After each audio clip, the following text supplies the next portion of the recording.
સામે આપણે એવું નિવેદન કરવાનું છે કે આપણે વડતાલ બોર્ડ સ્વામિનારાયણ સંપ્રદાય આ વાત સાથે સહમત નથી અને અમારા શાસ્ત્રોમાં આવી કોઈ ઉલ્લેખ નથી. એ બદલ વડતાલ બોર્ડ જે કાંઈ વાત થઈ છે એ માફી માંગે છે, બસ સંતવતી. હા તમે બોલો એવું. બધા ભક્તોને ભાવથી જય સ્વામિનારાયણ. આજે વીરપુર જે જલારામ બાપાનો જે અમારે રાણા સાધુએ બોલીને જે બપાટ કર્યો છે એ મારા શાસ્ત્રમાં ક્યાંય ઉલ્લેખ નહીં.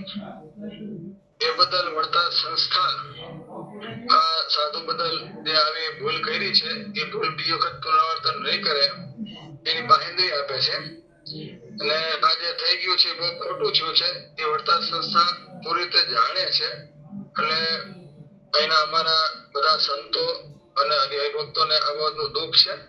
ભવિષ્યમાં આવું ક્યારેય નહીં થાય એની બાહેંધરી આપે છે. જય સ્વામિનારાયણ. સ્વામી આપણે જ્ઞાન સ્વરૂપ સ્વામી વીરપુર આવી અને બાપાના દર્શન કરીને માફી માગશે.